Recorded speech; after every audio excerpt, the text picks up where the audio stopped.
தெரிவித்துக் கொள்கிறேன். நான் அரசியலில் மிகவும் வித்தியாசமானவன். நான் தமிழ்நாட்டில் இருக்கக்கூடிய பல சிறைச்சாலைகளில் போராட்டங்களில் பங்கு பெற்று சிறையில் இருந்தவன். 18 வயசிலிருந்து கிட்டத்தட்ட என்னுடைய பணியை செய்து இன்று வரை கம்யூனிஸ்ட் இயக்கத்திற்காக போராடி கொண்டிருக்கிறவன். நான் ஏன் இப்பொழுது இந்த இயக்கத்திற்கு வந்தேன் என்பது மிக முக்கியமான கேள்வி. அதுவும் ஒரு சிறப்பு துண்டை போட்டுட்டே செயல்பட வேண்டும் என்று இந்த இயக்கத்துல என்னுடைய சிறப்பு துண்டை எடுக்காம நான் இதை போட்டுக்கொண்டே செயல்பட வேண்டும் என்று நினைக்கின்றேன். அதற்கு என்ன காரணம் என்றால், என்னுடைய வாழ்நாள் முழுவதும் சிந்தித்து நிறைவேற்ற முடியாத ஒரு பிரச்சனை என்ன என்றால் ஊழல் ஒழிப்பு தான். அதை ஒழிக்க முடியும் என்ற ஒரு நம்பிக்கையை பெரும் மதிப்பிற்குரிய என்னுடைய தமிழகத்தினுடைய முதலமைச்சர் தந்திருக்கிறார். அதனால்தான்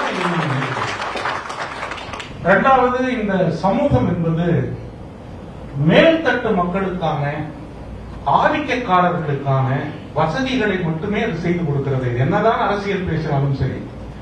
ஆனால் ஒடுக்கப்பட்ட ஒருவனுக்கு அரசாங்கத்தினுடைய பணம், அரசாங்கத்தினுடைய உணர்வுகள் இவையெல்லாம் சாதாரண ஒடுக்கப்பட்ட ஒருவனுக்கு கொண்டு போய் கொடுப்பதற்கான ஒரு சாத்தியத்தை இந்த தேர்தல் நம்முடைய முதல்வர் விஜய் அவர்களுடைய தலைமையிலே துவக்கி வைத்திருக்கிறது. அது தமிழ்நாட்டின் வெற்றி மட்டுமல்ல, இந்தியாவின் வெற்றியாக நான் கருதுகிறேன். இப்படி ஒரு வெற்றியை இந்தியாவில் எங்கேயுமே பார்க்க முடியாது. நான் என்னுடைய அரசியல்ல நான் ரொம்ப வியந்து பார்த்த ஒரு விஷயம் என்னன்னா, இந்த தேர்தல் ஜாதியை ஒழித்திருக்கிறது. ஒழிக்க வேண்டும் என்றாலும் ஒழிக்க முடியவில்லை. ஒழித்து காட்டியிருக்கிறது. மதத்தை ஒழித்திருக்கிறது. ஏழை பணக்காரன் என்ற வேறுபாடுகளை போக்கி இந்திய ஜனநாயகத்தில் ஒரு சராசரி குடிமகனும் தேர்தலில் நின்று வெற்றி பெற்று வர முடியும் என்பதை தலைவர் தளபதி அவர்கள் உருவாக்கியிருக்கிறார்கள். 2012ஆம் ஆண்டிலே பாரிஸ் மாநகரத்திலே ஒரு பெரிய மாநாடு நடத்தி உலக தலைவர்கள் எல்லாம் வந்தார்கள். அவர்கள் கேட்டார்கள், அதில் கேட்கப்பட்ட ஒரே கேள்வி, ஏழை ஒருவனால் இன்றைய காலத்தில் சட்டமன்றம், நாடாளுமன்றத்திற்கு செல்ல முடியுமா என்ற கேள்வியை 2012 கேட்டாங்க.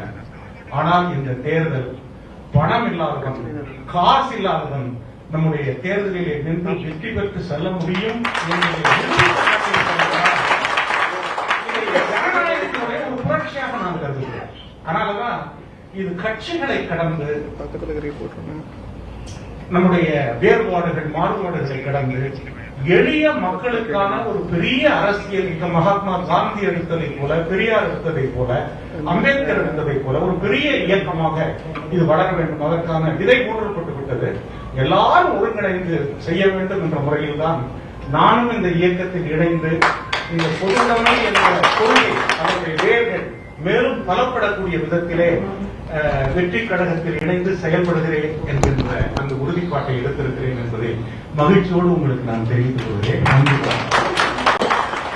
பிளே ஸ்டோர் மற்றும் ஆப் ஸ்டோரில் இருந்து பாலிமர் செயலியை QR கோடு மூலம் பதிவிறக்கம் செய்யுங்கள். செய்திகளை உடனுக்குடன் பெறுங்கள்.